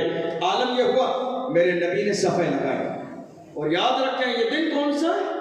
جمعے کا دن، جمعے کا دن 17 رمضان المبارک۔ مسلمان 12 تاریخ کو مدینے سے نکلے ہیں، 17 تاریخ آ گئی ہے، نہ افطار کا پتہ ہے نہ سحری کا پتہ ہے۔ کون سی طاقت تھی مسلمانوں کے پاس، کون سا پاور تھا مسلمانوں کے پاس، کون سی چیز تھی کہ مسلمان 1000 کے مقابلے میں کھڑے تھے مگر ہمتیں پست نہیں تھی، حوصلے پست نہیں تھے۔ مسلمانوں کے پاس طاقت تیر و تلوار کی نہیں تھی، ان کے پاس طاقت ایمان کی طاقت تھی، یقین کی طاقت تھی، رسول کی محبت کی طاقت تھی۔ آج یہ طاقت کمزور ہو گئی، آج بس مال آنا چاہیے، کوئی بھی ہو، کہیں کا ہی ہو، کیسے ہی ہو، بس آنا چاہیے۔ رشتے کا مسئلہ ہے، گستاخ رسول بھی ہو، نہیں بہت اچھے لوگ ہیں، لوگ بہت اچھے خاندانی ہیں۔ لوگ اچھے کیسے ہیں؟ جس کے دل میں عشق مصطفیٰ نہ ہو وہ اچھا کیسے ہو سکتا ہے؟ لوگ بہت اچھے ہیں، بڑے ملنسار لوگ ہیں، بڑی اچھی حویلی ہے، بڑا اچھا کاروبار ہے، فیکٹری بہت اچھی ہے، لڑکی بڑی خوبصورت ہے۔ اے چہرہ دیکھنے والوں، یہ چہرے کا رنگ پھیکا پڑ جائے گا، دل دیکھو، جس دل میں عشق مصطفیٰ نہ ہو وہ اس قابل بھی نہیں ہے کہ اس سے سلام کیا جائے، وہ اس قابل بھی نہیں ہے کہ اس کو گلے سے لگایا جائے۔ جس کے دل میں عشق مصطفیٰ نہیں، صحابہ کا مزاج یہ تھا، جو نبی کا ہے وہ ہمارا ہے، جو نبی کا نہیں وہ ہمارا نہیں۔ اسلام کا مزاج یہ ہے۔ شادیاں آج ہماری ہونے لگی، رشتہ دار بہت اچھے ہیں، کیا کہا جاتا ہے؟ ہمیں لڑکی دینا تھوڑی ہے، لڑکی لانا ہے۔ یہ دلیلیں ہیں، یہ کمزور دلیلیں، مکڑی کے جالے سے زیادہ کمزور دلیلیں ہیں یہ، کہ لڑکی لانا ہے ہمیں۔ آپ کو بتا دوں یہ میری زندگی کا تجربہ بھی ہے، جس نے 25 سال کی زندگی جس ماحول میں گزاری ہو، لانے کے فوراً بعد اسے کبھی تبدیل نہیں کر سکتے۔ گھر کا نظام عورت سے چلتا ہے، بچوں کا نظام عورت سے چلتا ہے، بیٹی کا نظام عورت سے چلتا ہے۔ کس نے پوری زندگی کبھی رسول کے میلاد پر چھت پہ جھنڈا نہ لگایا ہو، 25 سال کے بعد جب آپ کے گھر دلہن بن کے آئے گی وہ کیسے میرے محبوب کے میلاد کی شیرینی تیار کرے گی، وہ کیسے جھنڈا لگائے گی، وہ کیسے پوچھا لگائے گی، وہ کیسے صفائی کرے گی، وہ کیسے اپنی اولاد سے کہے گی جاؤ میلاد مصطفیٰ میں چلے جاؤ، کیونکہ اس نے تربیت ایسے ماحول میں پائی ہے جہاں رسول کو جانا ہی نہیں جاتا ہے، ایسے ماحول میں تربیت پائی ہے جہاں رسول کو پہچانا ہی نہیں جاتا ہے۔ پھر کیسے کہہ دیا آپ نے دل اچھا، اچھے لوگ ہیں۔ اسلام نے کسی زمانے میں اسلام نے چہرہ نہیں دیکھا۔ ابو لہب کے چہرے کو سنو، ابو لہب کے چہرے کا عالم یہ تھا کہ سیب سے زیادہ حسن و جمال والا تھا ابو لہب کا چہرہ، سیب سے زیادہ گورا رنگ، سرخی بمائل، مگر مصطفیٰ کو ابو لہب نہیں حبشہ کا کالا بلال پسند آیا۔ حبشہ کا کالا بلال میرے نبی کو پسند آیا۔ میرے نبی نے کالا رنگ نہیں دیکھا، گورا دل دیکھا ہے۔ دل کا عالم یہ ہے جتنا مارو گے اتنا نعرہ لگایا جائے گا، جتنا تکلیف دو گے اتنا مصطفیٰ کی محبت کا نعرہ لگاؤں گا۔ یہ جسم لو، یہ جان لو، یہ جان لوٹ لو، یہ دل نہ دوں گا، اس میں مدینے کی بات ہے۔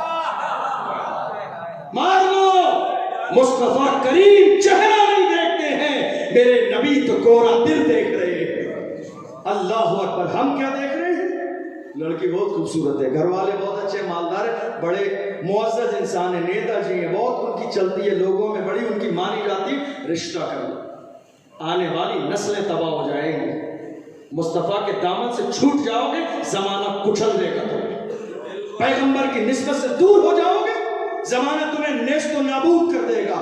محمد رسول اللہ کے دامن سے دور ہونے والے کا تم نے انجام نہیں دیکھا ہے۔ 313,000 کے مقابلے میں ہے مگر سینہ سپر ہے۔ آج ہماری نسبت مدینے والے مصطفیٰ سے کمزور ہو گئی ہے۔ عالم یہ ہے ہم کروڑوں ہیں مگر ہمارے دروازے پہ ہمیں گالی دی جاتی ہے، ہر کونے پہ ہمیں ستانے کی کوشش کی جاتی ہے۔ کیا کر لیتے ہیں ہم کہتے ہیں نہیں ہم صبر کر رہے ہیں۔ سگا بھائی ایک جملہ بول دے تو لاٹھی لے کے آتے ہیں مارنے کے لیے، تب کوئی صبر نہیں کر سکتا ہے۔ باپ کوئی جملہ بول دے بات چیت بند کر دیتے ہیں، سگا چچا کوئی جملہ بول دے موت اور زندگی کا رشتہ ختم کر دیتے ہیں۔ جب کوئی دشمن آ کے دروازے پہ گالی دے کے چلا جائے تو کیا کہتے ہیں؟ میں نے صبر کر لیا۔ ظالموں، یہ صبر نہیں ہے، یہ بزدلی ہے۔ تم نے مصطفیٰ کریم سے اپنا رشتہ ویسے ہی جوڑا ہوتا جیسا رشتہ ابو بکر صدیق نے جوڑا تھا تو ابو جہل خود بخود تمہارے قدموں میں آیا۔ کس نے مارا ابو جہل کو؟ پیغمبر اعظم صلی اللہ علیہ وسلم نے خطبہ دیا اور صفیں لگوائی۔ صفیں لگوانے کا انداز میرے نبی کا کیا ہی نرالا تھا، سبحان اللہ۔ عرش اعظم کے فرشتے بھی ناز کر رہے تھے۔ صحابہ کو میرے نبی نے لائن میں لگایا، صفیں لگاؤ۔ حضور کے ایک جانثار حضرت سواد رضی اللہ عنہ لائن میں کھڑے ہیں، تھوڑا سا آگے نکلو۔ کچھ لوگوں نے کہا کہ ان کا پیٹ بڑا تھا اس لیے آگے نکلے، لیکن ہم نے جو تاریخ میں پڑھا ہے بڑی کتابوں میں، تقریر کی کتابوں میں نہیں، تاریخ کی کتابوں میں، تاریخ کی کتابوں میں لکھا ہے وہ آگے پیٹ بڑھنے کی وجہ سے نہیں تھے بلکہ جوش جہاد میں قدم آگے تھے کہ جیسے ہی اشارہ ہو سب سے پہلے جا کے دشمن پہ حملہ کرو۔ پیٹ کی وجہ سے آگے نہیں تھے، جوش جہاد کی وجہ سے قدم آگے تھے کہ سب سے پہلے جا کے محبوب کے قدموں میں جان دینے والوں میرا نام۔ پیغمبر اعظم نے ہاتھ میں تیر ہے میرے نبی کے، ان کے پیٹ پہ کچھ نہیں تھا، کہا اندر چلو پیچھے لائن میں، استوے یا سوا، برابر لائن میں لگ جاؤ۔ یا رسول اللہ آپ نے میرے پیٹ پہ تیر مار دیا ہے، مجھے تھوڑا سا تکلیف کا احساس ہوا۔ یا رسول اللہ آپ اس دنیا میں عدل و انصاف کے بادشاہ بن کے آئے ہیں، مجھے انصاف چاہیے۔ صحابہ اکرام حیران ہیں، ایسا بات کیا کر رہے ہو؟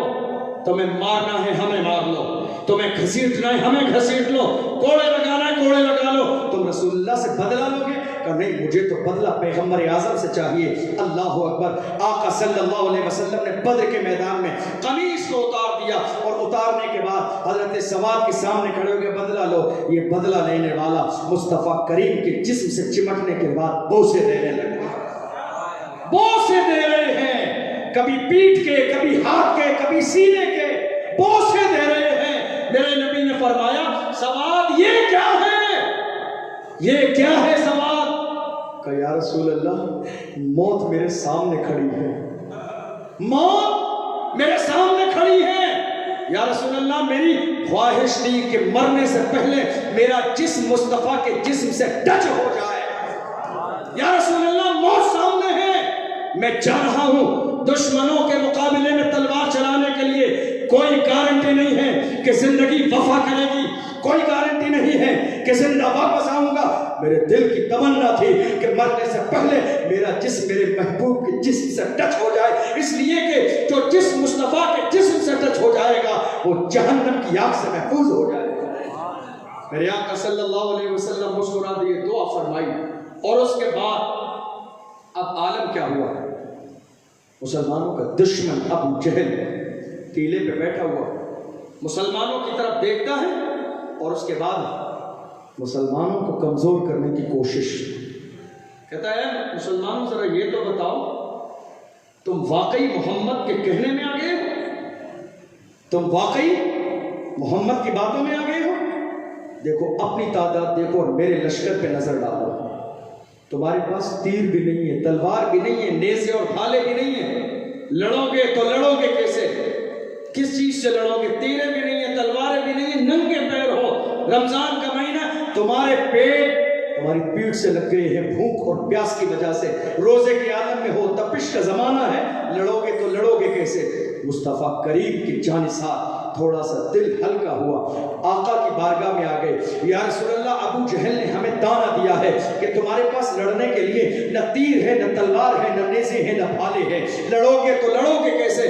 میرے آقا صلی اللہ علیہ وسلم مسکرائے اور فرمایا، اے جانثارو، وہ کوئی اور ہیں جن کا بھروسہ تیر اور تلوار پر ہے، ہم ایمان والے ہیں، ہمارا بھروسہ اللہ کی ذات پہ ہے، اللہ کی رحمت پہ بھروسہ ہے، تیروں پہ نہیں ہے، تیروں پہ نہیں ہے، تلواروں پہ نہیں ہے۔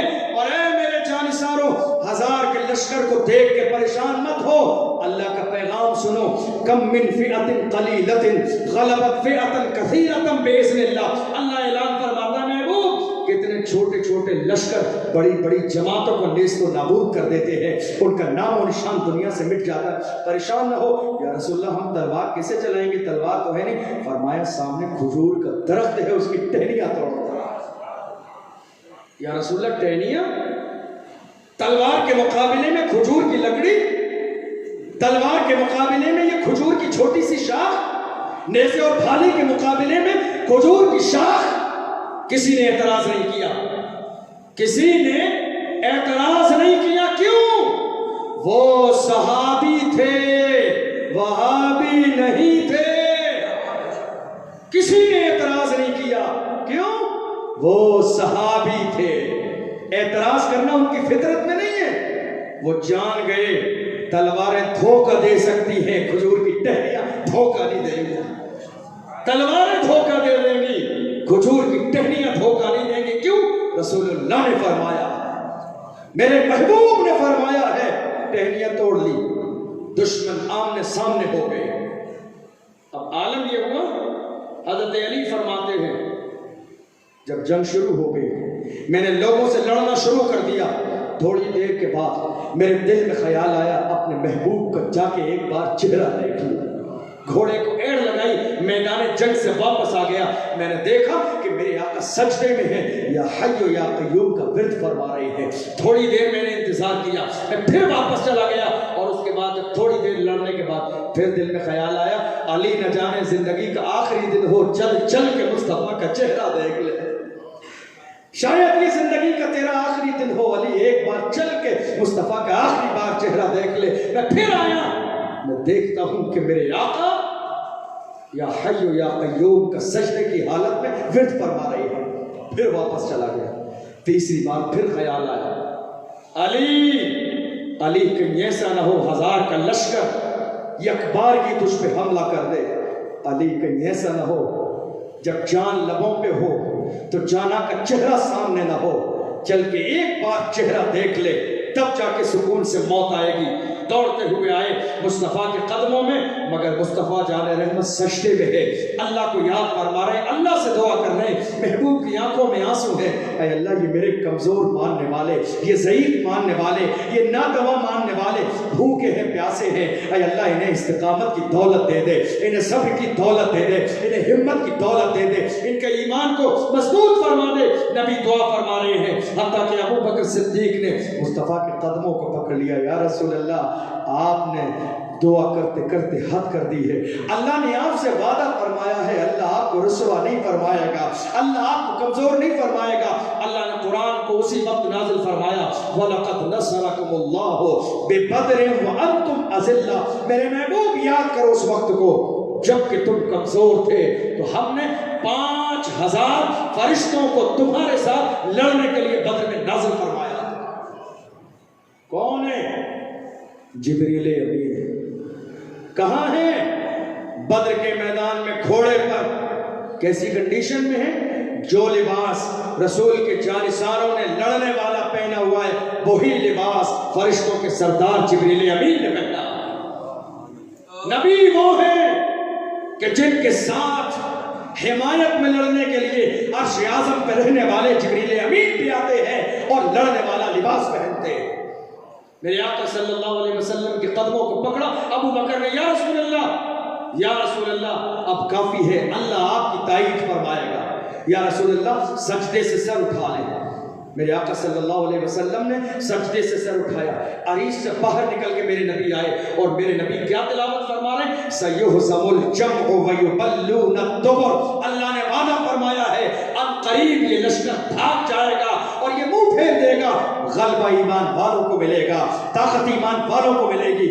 مگر یاد رکھیں جس رات میں میرے آقا صلی اللہ علیہ وسلم نے عبادت فرمائی، اسی رات میں میرے آقا نے چند جانثاروں کو لے کے بدر کے میدان کا معائنہ فرمایا۔ نبی دیکھنے گئے ہیں، ذرا اندازہ تو کر لیں کہ اس کو کہاں کھڑا کرنا ہے، جنگ کیسے ہونی ہے، لڑائی کیسے ہونی ہے۔ میرے نبی جانثاروں کو لے کے گئے، مبارک ہاتھ میں عصائی مبارک ہے، میرے نبی نے بدر کے میدان میں لکیر کھینچنا شروع کر دی۔ پیغمبر نے گول نشان بنایا، یا رسول اللہ یہ نشان کس کے لیے ہے؟ میرے نبی نے فرمایا صحابہ گواہ رہنا، کل جنگ ہوگی، ابو جہل اس نشان کے اندر مارا جائے گا۔ ایک دوسرا نشان لگایا، کل جنگ ہونے والی ہے، عتبہ یہاں مارا جائے گا۔ تیسرا نشان لگایا، کل جنگ ہونے والی ہے، شیبہ یہاں مارا جائے گا۔ رسول کا علم دیکھو، پہلی بار میرے نبی یہ بھی جانتے ہیں کہ ابو جہل کل مرے گا، اور نبی یہ بھی جانتے ہیں کہ اس جگہ پہ مرے گا۔ پیغمبر کا علم یہاں مرے گا اور اس جگہ پہ مرے گا۔ صحابہ اکرام فرماتے ہیں ہم داغ میں لگے رہے، بدر کا میدان مکمل ہونے کے بعد جب ہم نے دائرے کو دیکھا ہے تو وہ وہی مرا جہاں مصطفیٰ کریم نے اشارہ فرمایا۔ دشمن آمنے سامنے ہیں۔ اتنے میں حضرت عبد الرحمن بن عوف فرماتے ہیں چھوٹے چھوٹے دو بچے میرے پیروں کے قریب آ کے کھڑے ہو گئے۔ چچا یا عمّی اخبرنی ابا جہل، چچا ابو جہل کے بارے میں تو بتاؤ، وہ کون ہے، کیسے دکھنے میں؟ کہ میں نے نیچے دیکھا کہ تو چھوٹے چھوٹے بچے کیوں پوچھ رہے ہیں کہ ابو جہل سے تمہارا کیا کام ہے، کیا کام ہے تمہارا؟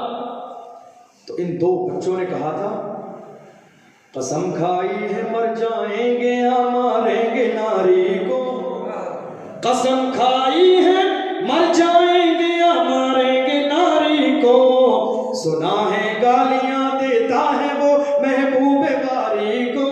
ہم نے قسم کھائی ہے کہ ہم اس دشمن رسول کو قتل کریں گے، وجہ یہ ہے کہ وہ ہمارے نبی کا دشمن ہے۔ چھوٹے چھوٹے بچے حضرت معاذ اور حضرت معوذ رضی اللہ عنہ۔ عبد الرحمن بن عوف فرماتے ہیں میں نے اشارہ کیا، دیکھو وہ سامنے ہے، وہ دیکھو نکلتا جا رہا ہے، وہ سامنے ہے۔ جس طریقے سے میرے آقا کے لیے عریش بنائی گئی، بالکل اسی طریقے سے ابو جہل بھی لوگوں کے لشکر کے بیچ میں بیٹھا تھا، اس کی حفاظت کے لیے بھی بڑے بڑے پہلوان مقرر تھے۔ عبد الرحمن بن عوف نے کہا تھا کہ حفاظت کر رہا ہے گرد اس کے فوج کا دستہ، جاؤ گے کیسے قریب کیسے جاؤ گے؟ حفاظت کرنے والے لوگ دائیں بائیں ہیں، ہمت والے، تلواروں والے، نیزے والے، بھالے والے چاروں طرف اس کی خبرگیری کے لیے ہیں، جاؤ گے کیسے؟ حفاظت کر رہا ہے گرد اس یہ دستہ کب تک روکے گا ملک الموت کا رستہ؟ کب تک یہ موت سے بچے گا ظالم؟ ملک الموت جب آتے ہیں کسی دروازے کی ضرورت نہیں، کسی اجازت کی ضرورت نہیں، کسی پہلوان کا مسئلہ نہیں، وہ صرف کائنات میں ایک دربار ہے جہاں ملک الموت 3 دن غلام بن کر دروازے پہ منتظر رہتے ہیں، ورنہ کائنات میں کوئی اس لائق نہیں ہے کہ ملک الموت اس کا انتظار کریں۔ جب موت کا فرشتہ آئے گا تو یہ نیزے کام نہیں آئیں گے، یہ بھیڑ بھالے کام نہیں آئیں گے، پہلوان کام نہیں آئیں گے۔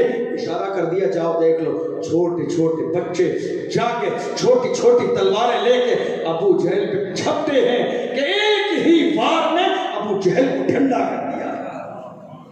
اللہ اکبر، پریشان تھا، رو رہا تھا ابو جہل کا بیٹا حضرت اکرمہ، بعد میں مسلمان ہوئے، اس وقت مسلمان نہیں تھے، آئے باپ کے بدلے میں حضرت معاذ کے ہاتھ پر انہوں نے تلوار ماری۔ جب تلوار ماری ہاتھ کٹ گیا اور لٹک گیا، کھال جڑی رہ گئی۔ حضرت معاذ کو لڑنے میں تکلیف ہو رہی تھی، کیا کیا جانتے ہو؟ اپنے ہاتھ کو پیر سے دبا کے جھٹکا مار کے الگ کر دیا، اپنے ہاتھ کو پیر سے دبایا ہے، جھٹکا دیا اور جسم سے الگ کر دیا کہ یہ ہاتھ لڑنے میں رکاوٹ بن رہا ہے۔ محبوب کے نام پہ جان دینے کی باری آئی ہے۔ جب جنگ بدر مکمل ہوئی، میرے نبی نے فرمایا معاذ ہاتھ کہاں ہے؟ یا رسول اللہ دشمن نے کاٹ دیا ہے۔ کہاں؟ یا رسول اللہ فلاں جگہ، اٹھا کے لاؤ۔ اللہ اکبر، آج دیکھنا لعاب دہن کا کمال نظر آئے گا۔ ہاتھ اٹھا کے لائے، میرے نبی نے اپنے منہ میں انگلی ڈالی، لعاب دہن نکالا، ہاتھ اٹھایا، یہاں لگایا، چھوڑ دیا۔ حدیث میں ہے بخاری کی، لگاتے لگاتے ایسے جڑ گیا گویا کہ کبھی کٹا ہی نہیں تھا۔ میرے آقا صلی اللہ علیہ وسلم نے ان دشمنوں کو یہ بتا دیا کہ جس کے ساتھ اللہ کی تائید ہو، بھلے بظاہر وہ کمزور ہو مگر کامیاب وہی ہوتے جن کے ساتھ اللہ کی حمایت ہوتی ہے۔ مسلمان بہت کم شہید کیے گئے، 70 لوگ ان دشمنوں کے مارے گئے، 70 لوگوں کو قیدی بنایا گیا۔ 3 دن میرے نبی، اب ذرا اندازہ تو لگائیے، کہاں گئی ناچنے والی، کہاں گئی شراب کے مٹکے اور بوتلیں جو ابو جہل لایا تھا ناچنے کے لیے کہ تھوڑی دیر میں اسلام کا نام مٹا دیں گے اور اس کے بعد جشن منائیں گے، ناچنے والی ناچیں گی، شراب کے جام ملیں گے۔ کہاں گئی ناچنے والی؟ ابو جہل، اب تو ابو جہل کا نام بھی مٹ گیا ہے، اس کا ذکر بھی مٹ گیا ہے۔ اسلام آج بھی زندہ ہے، صبح قیامت تک زندہ رہے گا۔ نبی کے جانثاروں نے، میرے نبی نے فرمایا سب کی لاشوں کو اکٹھا کر کے گڈھے میں ڈال دو، سب کو گڈھے میں ڈال دیا۔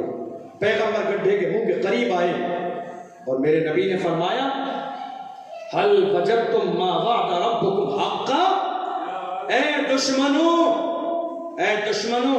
تم یہ کہتے تھے نا جب جنگ ہو رہی تھی مسلمان تھوڑے سے ظاہری طور پر کمزور نظر آ رہے تھے، تو اس نے ابو جہل نے ٹیلے پہ کھڑے ہو کے نعرہ لگایا تھا لنا عزا ولا عزا لکم، کہ ہمارے لیے لات و عزا کی مدد ہے، اے مسلمانوں تمہارے لیے کوئی مدد نہیں ہے۔ تو دوسری طرف عائش سے میرے نبی نے نعرہ لگایا تھا اللہ مولانا ولا مولا لکم، ہمارے لیے اللہ کی مدد ہے، تمہارے لیے کوئی مدد نہیں ہے۔ اے دشمنوں، آج میرے نبی پوچھ رہے ہیں هل وجدتم ما وعد ربكم حقا؟ کہاں گیا لات، کہاں گیا عزا، کہاں گیا حبل کہ جس کے وعدے پر تم آئے تھے، جس کے وعدے پر تم آئے تھے وہ تمہاری مدد فرمائے گا؟ کیا ہوا؟ تمہاری مدد ہو گئی۔ حضرت عمر فاروق اعظم آگے کہتے یا رسول اللہ یہ تو مر چکے ہیں، آپ ان سے بات کر رہے ہیں، یہ سنیں گے؟ اب یہاں سنو عقیدے کی بات۔ یا رسول اللہ یہ مر چکے ہیں، یہ دشمن، یہ ایمان نہ لانے والے، غیر مومن، یا رسول اللہ آپ ان سے کلام فرما رہے ہیں، یہ سنیں گے؟ میرے نبی نے کہا عمر یہ تم زندوں سے زیادہ سنتے ہیں، یہ تم زندوں سے زیادہ سنتے ہیں۔ کس کے بارے میں کہا؟ یہ جو مرے پڑے ہیں نا یہ مسلمان نہیں ہیں۔ جب عمر سے میرے نبی اشارہ کر رہے ہیں تم زندوں سے زیادہ یہ مردہ سنتے ہیں، تو مجھے بتاؤ غوث اعظم کی سماعت کا عالم کیا ہوگا، غریب نواز کی سننے کا عالم کیا ہوگا، امام ربانی کے سننے کا عالم کیا ہوگا، اور اس ذات کا عالم کیا ہوگا کہ جس کے بارے میں بریلی کے تاجدار نے کہا تھا ہم یہاں سے پکارے وہاں وہ سنے، مصطفیٰ کی سماعت میں لاکھ سلام۔ ان کے سننے کا عالم کیا ہوگا۔ میرے آقا صلی اللہ علیہ وسلم نے آخری بات، اللہ کے محبوب صلی اللہ علیہ وسلم نے لوگ قیدی بنا لیے گئے، قیدیوں کو لایا گیا، اب مدینے میں آ گئے۔ اب دیکھو اسلام کی شان و شوکت۔ میرے نبی نے دوبارہ میٹنگ رکھی شام کو آنے کے بعد۔ یاد رکھنا اس واقعے کو، اور جہاں اسلام کے بارے میں آج دنیا کے ہزاروں نیوز چینل ہمارے منہ کے سامنے لا کے مائک قریب کر دیتے بتاؤ اسلام کے بارے میں، یاد رکھنا اور بتانا کہ جب میرے نبی اسلام کی سب سے پہلی جنگ بدر سے واپس آئے تھے تو میرے نبی نے ایک میٹنگ رکھی، اور بہت سنجیدگی سے یہ بات سنو۔ میٹنگ کیوں رکھی میرے نبی نے؟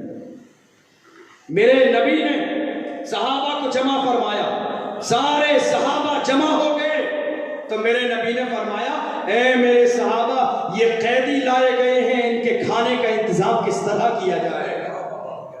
یہ قیدی لائے گئے ہیں، یہ کلمہ پڑھنے والے نہیں ہیں، یہ دین والے نہیں ہیں، یہ ماننے والے نہیں ہیں، یہ شیدائی نہیں ہیں، یہ فدائی نہیں ہیں، یہ مصطفیٰ کے خلاف سازشیں کرنے والے ہیں۔ میرے نبی ان کے لیے میٹنگ کر رہے ہیں، یہ بتاؤ ان کے کھانے کا انداز کس انداز میں ہوگا اور کون ان کے کھانے کا انتظام کرے گا؟ میرے نبی فرماتے 70 لوگ ہیں، ابو بکر کچھ تم لے لو، عمر کچھ تم لے لو، طلحہ کچھ تم لے لو، زبیر کچھ تم لے لو، عثمان تھوڑے تم لے لو، عبد الرحمن تھوڑے تم لے لو، سب کے سب بانٹ کے شام کے ان کے کھانے کا انتظام کرو۔ اسلام ہے یہ۔ نبی کا اخلاق دیکھیے، یہ کون تھے؟ میرے نبی کو جنگ میں مٹانے آئے تھے، اور جب نبی نے ان پر فتح حاصل کی ہے تو ان کے کھانے کا انتظام کر رہے تھے۔ صحابہ شام میں اپنے اپنے گھروں سے کھانا لائے، یہ قیدی بنائے گئے تھے، ان کے سامنے کھانا رکھا، رونے لگے گئے۔ قیدیوں کی آنکھوں میں آنسو آ گئے۔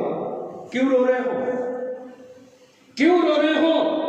کہا ہمیں وہ وقت یاد آ رہا ہے جب ہم نے مکے میں تمہیں مارا تھا، ہمیں وہ یاد آ رہا ہے کہ ہم نے تمہارے راستے میں کانٹے بچھائے تھے، ہمیں وہ وقت یاد آتا ہے کہ جب ہم چھت پہ چڑھ کے تمہارے اوپر نماز کے لیے تم جاتے تھے کعبے میں طواف کرنے کے لیے تو ہم پانی پھینکتے تھے، وہ وقت یاد آ رہا ہے۔ آج ہم بطور دشمن تمہارے یہاں ہیں، تم اپنے کھانے کا سامان ہمیں دیتے ہو۔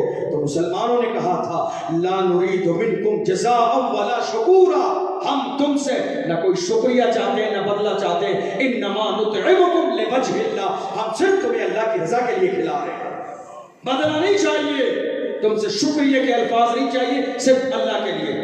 دوسرا دن ہوا، میرے آقا صلی اللہ علیہ وسلم نے صحابہ کو بلایا، مشورہ کیا ان قیدیوں کے بارے میں کیا کرنا ہے۔ عمر فاروق اعظم کھڑے ہوئے، یا رسول اللہ، یا رسول اللہ، ان کو قتل کر دیا جائے، جو ان کا اپنا رشتہ دار ہے وہی اس کو قتل کرے گا۔ ابو بکر تمہاری کیا رائے ہے؟ یا رسول اللہ، اسلام کا ابتدائی دور ہے، اسلام کو مال و دولت کی ضرورت ہے، ان سے فدیہ لے لیں اور فدیہ لے کے انہیں چھوڑ دیں۔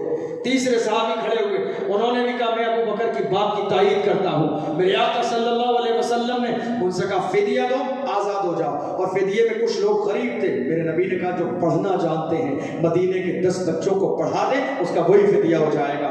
فدیہ لینے والے لوگ دیتے رہے، آزاد ہوتے رہے۔ اب جب باری آئی ہے مصطفیٰ کے اپنے چچا حضرت عباس کی باری آئی، میرے نبی نے کہا چچا عباس فدیہ دیں اور رہا ہو جائیں، فدیہ دیں اور رہا ہو جائیں۔ آپ کے چچا حضرت عباس نے کہا تھا اے محمد میرے پاس تو دینے کے لیے کچھ بھی نہیں ہے، میں کیسے دوں؟ کچھ نہیں ہے۔ میرے آقا صلی اللہ علیہ وسلم نے فرمایا چچا عباس جب مکے سے چلے تھے تو میری چچی ام الفضل کو سونے کی اینٹیں دے کے آئے تھے، وہ کہاں گئی؟ میری چچی ام الفضل کو سونے کی اینٹیں دی تھی اور تم نے کہا تھا زندہ واپس آ جاؤں تو میں مالک ہو، زندہ واپس نہ ہوں تو میری اولاد میں تقسیم کر دینا۔ وہ مال کہاں چلا گیا؟ جب میرے نبی کی زبان سے یہ جملہ سنا تھا، حفیظ جالندری نے کہا تھا، یہ سن کر حضرت عباس پر راشا ہوا طاری کہ پیغمبر تو رکھتا ہے دلوں کی بھی خبرداری۔ میں مکے میں بات کر رہا تھا، رات کی تنہائی میں تھا، رات کے اندھیرے میں تھا، میری اولاد کو معلوم نہیں، خاندان کو معلوم نہیں، میں میں جانتا ہوں کہ میری بیوی جانتی ہے، اے محمد آپ کو پتہ چل گیا ہے، اس کا مطلب یہ ہے میں گواہی دیتا ہوں کہ آپ اللہ کے سچے رسول ہیں۔ میرے آقا صلی اللہ علیہ وسلم نے فدیہ لیا، آزاد کر دیا، اور اس کے بعد اللہ کے محبوب صلی اللہ علیہ وسلم نے اپنے جانثاروں سے کہا تھا، اے میرے جانثاروں، اللہ نے تمہیں مال غنیمت عطا فرمایا ہے، مال غنیمت میں سے تم سب کو دیا جائے گا۔ آج تمہاری غریبی بہت حد تک کم ہو گئی ہے، مگر اے میرے جانثاروں، میں تمہاری غریبی سے نہیں ڈرتا ہوں۔ تم بھوکے رہتے ہو، میں اس سے نہیں ڈرتا ہوں۔ تم پیاسے رہتے ہو، میں اس سے نہیں ڈرتا ہوں۔ تمہارے لیے رہنے کے مکان نہیں ہے، میں اس سے نہیں ڈرتا ہوں۔ تمہارے پاس کھانے کے لیے کھانا نہیں ہے، میں اس سے نہیں ڈرتا ہوں۔ مجھے ڈر ہے اس وقت کا جب کہ تمہارے اوپر دنیا کے خزانے کھول دیے جائیں گے۔ جب دنیا کے خزانے تمہارے اوپر کھول دیے جائیں گے تو ایسا زمانہ آ جائے گا اللہ سے دوری پیدا ہو جائے گی۔ ایک زمانہ آئے گا جب دنیا کے خزانے کھلیں گے۔ آج کیا ہے؟ انما اموالکم و اولادکم فتنہ، اولاد اور یہ مال آزمائش ہے ہمارے لیے۔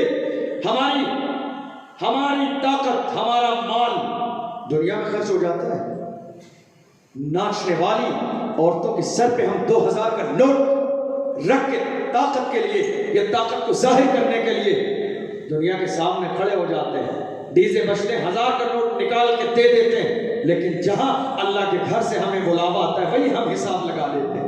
جب اللہ کے سامنے اللہ سے مانگنے کی باری آتی ہے تو کیا کہتے ہیں؟ اے اللہ ہمیں بے حساب دے، بے حساب۔ اور جب اللہ کی راہ میں دینے کی باری آتی ہے تو ہم حساب لگا لیتے ہیں۔ ہم اس صحابہ اکرام کے ماننے والے ہیں جنہوں نے اسلام کی سربلندی کے لیے جان کی بھی قربانی دی ہے، مال کی بھی قربانی دی ہے، اولاد کی بھی قربانی دی ہے، اپنے وجود کی بھی قربانی دی ہے، اور پوری دنیا کے سامنے کہا تھا کہ ہماری جان جاتی ہے تو جاتی رہے، مصطفیٰ کریم سلامت رہے، آپ کا وجود سلامت رہے، اسلام سلامت رہے۔ اور یہی وجہ ہے کہ آج پوری دنیا میں اسلام سلامت ہے، اور انشاءاللہ صبح قیامت تک وہ دین سلامت رہے گا کہ جس دین کے لیے صحابہ اکرام نے اپنی جانوں کی قربانی دی ہے۔ اللہ کی بارگاہ میں دعا ہے، پروردگار عالم ہمارے مذہب اسلام کو ہمیشہ تابندہ رکھ، ہمیشہ سلامت رکھ، اور ہمارے دین، ہمارے دلوں میں اسلام کی سچی پکی محبت فرما۔ وآخر دعوانا ان الحمدللہ۔